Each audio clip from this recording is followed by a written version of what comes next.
Well, this is a big year for us. We are celebrating our 50th anniversary. We're the oldest non-commercial radio station in Wyoming Valley. That's a really big point of pride with us. And I just hope that in 50 more years, we still have King's College and we still have WRKC. I know we won't have me anymore, but maybe we'll have somebody here that is just absolutely passionate and puts their heart and soul into something, even at times when they think, why bother? I mean, you just have to keep going. And I'm hoping the future is bright for us like it is right now. Father Tom Carton's presence was unusual because I had never seen a priest like Father Carton in my life.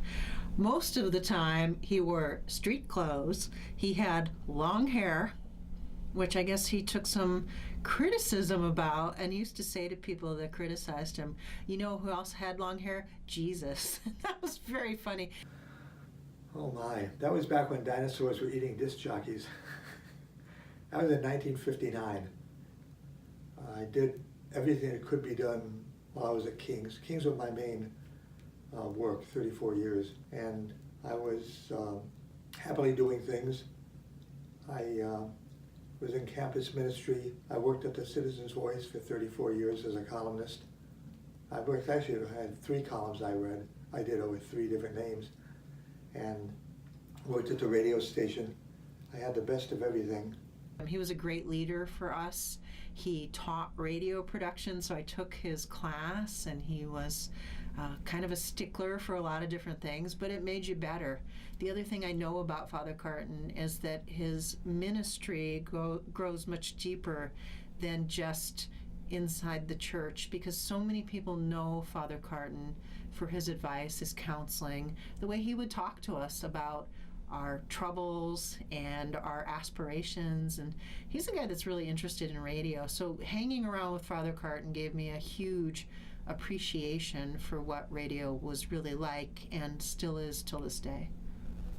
The station was always student run. When I came in as manager, it stayed student run. I kept a distance. I kind of helped them to keep from going off the rails. I did not want to have a real big hand in it because I trusted the students. Now, if they got too far off, I'd pull them back in again. But I did not want to be the person in charge. You can do it. You can nudge people a little bit. You don't have to rule with an iron fist. It's chancy. And then if we would be acting up in the radio station when he was recording the Radio Home Visitor, he would come out and yell at us. And years later, when I record the Radio Home Visitor here, sometimes I come out and yell at the students, just like Father Carton used to, and I laugh because I think, boy, I remember what that was like. And I said to the students, if we can go 2 weeks, this will run forever. The 2 weeks were pretty hairy. We didn't know what we were doing. We had this idea, we had a concept. I had the concept of what I wanted to do, but we really didn't know. I told them once, they asked what the format was, and I said, well, I'll let you know after we finish the first program.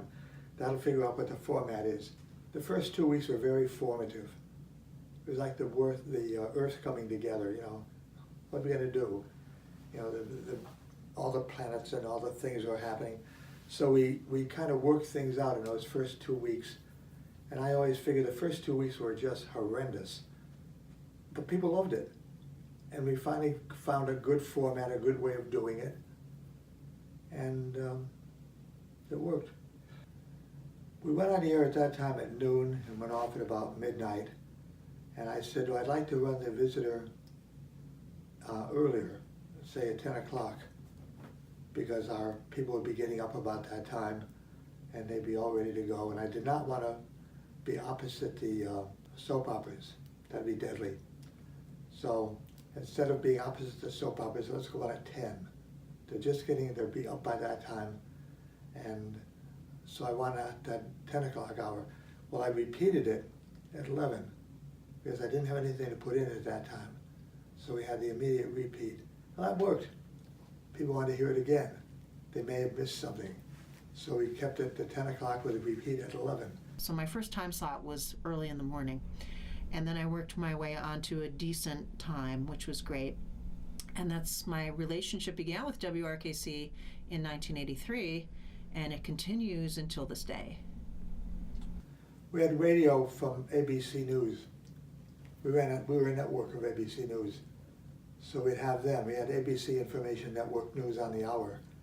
All we had to do was cut out the commercials. So we'd run it live. When I was putting the visitor together, I thought about what is necessary for people to be in touch with the world around them. That is, what do they need to know? What do people talk about in real life? Well, they talk about the local news, not the national. They get that on the TV and the radio. Local news is one of the garbage pickups. And then after that, we'd read things like the editorials, because that's important. People want to know what generally the thought is. Letters to the editor ran at that time. We went to social news, people having anniversaries, wedding anniversaries of 50 years and more.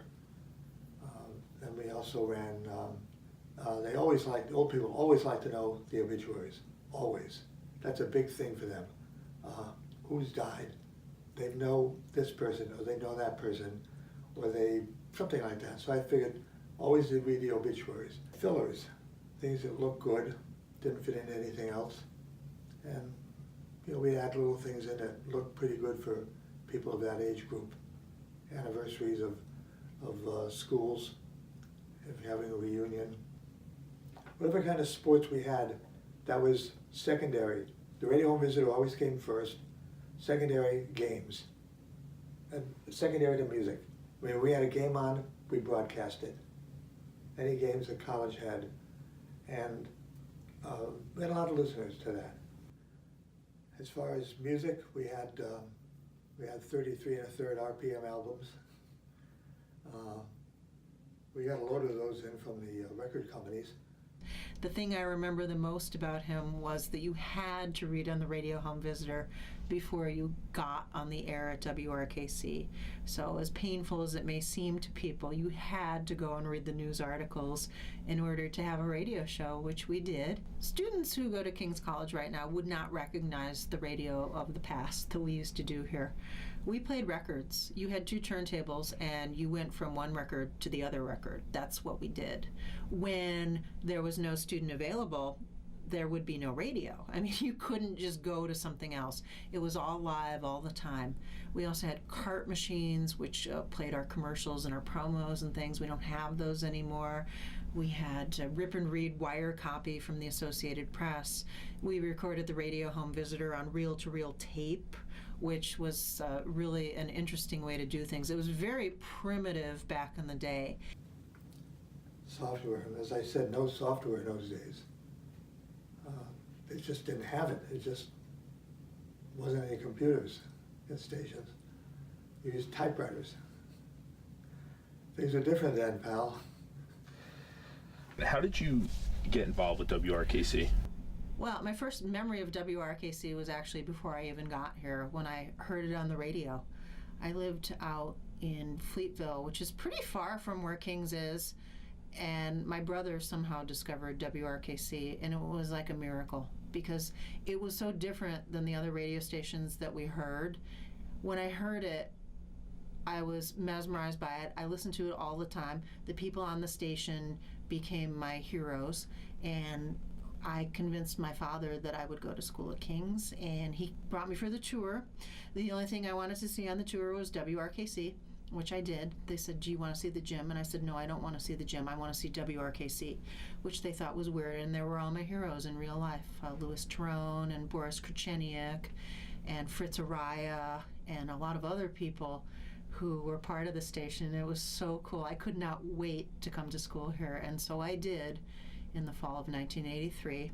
And the first thing I did when I put my stuff in my room was I came to WRKC to get a show. And it was a very difficult thing to do because there were a lot of students that were involved, and you had to fight for a time slot. So I got involved with WRKC my sophomore year. I was interested in WRKC my freshman year. However, it's my freshman year in college, away from mom and dad for the first time, so I didn't take college too seriously or mass communications. I decided to get a lot more serious in my education and in my major. So it was the fall semester of my sophomore year. I registered for Sue Henry's class, her radio and audio production. I was the only sophomore in the class to take it, and I had a pretty good class. I just fell in love with the radio since. I did a bunch of news stories, and then Sue saw the potential in me, and I kept coming back after the class ended. So that spring semester, I was constantly in here. I was in WRKC all the time. I wound up becoming pretty much the permanent anchor for the News at 5 my sophomore year. I pretty much did it every Monday, Wednesday, and Friday. They started to call some basketball games. The sports director position was open, and Dan Lynch, he showed me a lot. He showed me the ropes, and I decided to run for sports director. I interviewed for it, and I got the position, and now I've been a sports director here at WRKC for 2 years, and in a few short weeks, it'll all come to a close. I got involved with WRKC through a radio production class that I had with the general manager, Sue Henry. So basically, I just took the class as part of the mass comm track to kind of fulfill broadcasting, and she didn't offer me the job. She asked me if I had an interest in doing stuff with radio, and I did. So I figured, why not get down here and get some experience. So she had me apply for news director, and that's how I got my start here. And the station manager at the time, my freshman year, her name was Christina Atienza. She came into our mass communications practicum class, and then she told us that the time was on to get going with activities other than what's going on around us. I heard the call of Christina. And then about a week later, that was when I first met Sue Henry. But I told them my experiences from sportscasting camp that I did a few years back. And so my first radio show happened to be the day after Super Bowl 50, and that was the game where Peyton Manning won. It was Peyton Manning's last NFL game, so I started preparing for my first show like 48 hours in advance because like I wanted to go like boom, boom, boom, like so. Because it really is a full-time job. I mean, I'm not discrediting every other staff position, but the sports director, you're really available 7 days a week when you have to call college games, and sometimes there's an interview you have to get on the weekend. So it's a 7-day-a-week position. It really doesn't stop. It's not a Monday through Friday gig. I think the toughest part of the radio station is it's on the air 24/7, 365. There's probably no other media property on this campus that faces the challenges we face with keeping the radio station going at all times. And that is a commitment that I just take very seriously. Sometimes people don't take it as seriously as I do, and I get a little annoyed by that. But that's what radio is. When people turn it on, they want it to be there. This is not a Kmart. If you can't close the lane and go home. People expect us to be here, and you lose a lot of audience when you're not here. That's the hardest part about running the radio station, especially in the summer and around Christmas time. To be news director, what I do is I write the script for the news every Monday, Wednesday, and Friday. That doesn't take too long, but it did take a while to get accustomed to see how it should be set up and everything. I also do 2 news stories a week, or I try to, and I also hold a show every Wednesday at 2 p.m., Middle 60 and 88.5. So that's kind of part of my requirements, and trying to work with everybody to pull together a good newscast every Monday, Wednesday, Friday.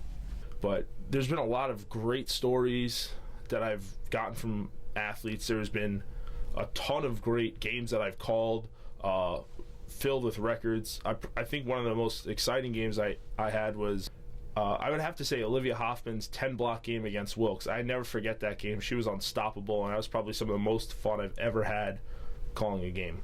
Basically, my time there is fluid. I could be like reading articles for the radio home visitor. Like staff members are usually asked to read a couple of each week. But also, what program directors do is that they test the emergency alert system, because the FCC requires that each radio station have an emergency system. So we test it once a week, and I do it like the same time, and basically we what I also do is I'm responsible for signing logs, so meaning that everyone's required to like put like their name, like what type of power is the radio station producing, and all of that, because the FCC wants an account for that, so I'm responsible for that. So sophomore year, okay. The few stories I did do, I remember the first one I was ever sent to. It was this lecture. I forget who it was. It was some professor from some university in the Midwest, and she was comparing football and gladiators, trying to blend the two. So that was the first ever news story I did for WRKC. It turned out pretty well. I remember doing the Coins for a Cause, interviewing Father Looney. That was a great news story. I had a few celebrity interviews. I interviewed Joe Klecko, former New York Jet. That was pretty cool, and kind of combined like his strong Catholic faith and obviously football. Anchoring, I can't tell you the numerous newscasts and how funny it was. Great time it always was, anchoring the news at 5, and I still am afforded the opportunity every now and then, but that was a great time. But I've done a ton of interviews since, and sports updates. I'd probably say I've done at least 50 interviews and probably the same amount of sports updates. Well, to be the station manager at WRKC, you really had to want it, and it was done in a different way than it's done now, through something we know is an election. So all you had to do was get all the dead people from Pittston to vote for. No, that's not what you had to do. You really had to lobby for it, and there were so many people in the radio station that it was extremely competitive to become the station manager. I was the music director before I was the station manager, and that gave me the opportunity to learn everybody's name and know everybody and listen to all their shows and kind of lobby for that position. So when it did come open in 1986, it was kind of historic. It was me versus another female student. There were 2 women for the first time ever. So when I won, I was the first female station manager of WRKC. So it took 12 years or so for it to happen. But it was kind of a big deal at the time, although we didn't really make a big deal out of it. It was groundbreaking. So WRKC, what does it mean to me? It's really a tough question, but I'll try my best to answer it here. I think WRKC, it's a great stepping stone. It's taught me a lot. It's really the foundation of my mass communications learning and for my career. If it wasn't for WRKC, I would not be able to say I've been able to apply for jobs and internships. It's given me great interview skills, the experience in front of the camera, behind the camera, on the microphone, behind the microphone, running the board, getting talent. It's really a great place to learn, and I wish more people would take advantage of WRKC and all the great things it has to offer, as well as the great people involved with it.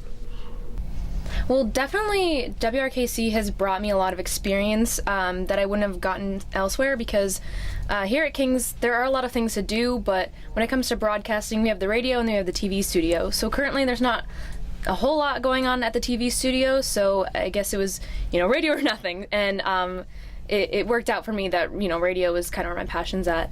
And so it's definitely, getting the experience necessary, because I think a lot of people overlook that in their college career is actually getting that experience besides just going to classes. It's, there's so much more to it than just class and maybe like a sport. It's like get involved in your major and get the experience you need so that you make yourself more marketable and versatile. And then when you get out there, you kind of have an idea of what you can do. So initially, I was looking for my dream was television, but I learned through my radio experiences that it's okay to start in radio, and then as you acquire skills needed for radio, that you can use those skills to get a head start and get used to television. And in terms of work ethic, I think if you just show up and if you're willing to do the work, I think you have the ability to succeed in just about anywhere you work, especially for forms of media like the radio, television, or anything else of that nature. It's interesting to take somebody who can basically turn a radio on and turn them into a radio person. A lot of people who are in my industry are in it for a very long time, and they love it. To try to create that enthusiasm for some students is difficult. They just don't understand it. Radio to them seems like such an old media. Why would you bother? You have Twitter, you have Facebook, you have Instagram, you have Snapchat. What is radio? Why is it important for me? It taught them how to speak over the air, for one thing. It impacted them in how they would broadcast and be broadcasters and read over the air. We wanted them to be used to actually being broadcasters, not just disc jockeys, but broadcasters. Have a wide range of experience. And I think they got that. They always came back. We had people come back years later and want to be on The Visitor again. We had somebody came back 20 years later. And I believe it is important because it is the foundation for television. A lot of people in radio go to television. It is still a companion for so many people. Working in radio, you bond with people in a most unusual way. Sometimes you don't even know that you're doing it. When students come here, they're kind of hung up on the fact, well, who's listening to me or how many people or whatnot. And I always think it's not really about that as much as it's creating good radio that's compelling and you're satisfied with. So I don't try to get hung up on ratings and numbers and the future for them, but I'd like them to love radio the way I love it. I think the most rewarding part is sharing in the success of the station, whether it be shows that are great, teaching people how to do news stories so that in the future they're prepared for the world, winning awards, which WRKC has won so many of that it's astonishing, and just, seeing students happy and pursuing a passion in their lives that they might be able to make money at. What do they say? If you go to work every day and you do something you love, you never really work. And I think that trying to impress upon people that your work life can be rewarding and fun is something that I like to see reflected in our students here.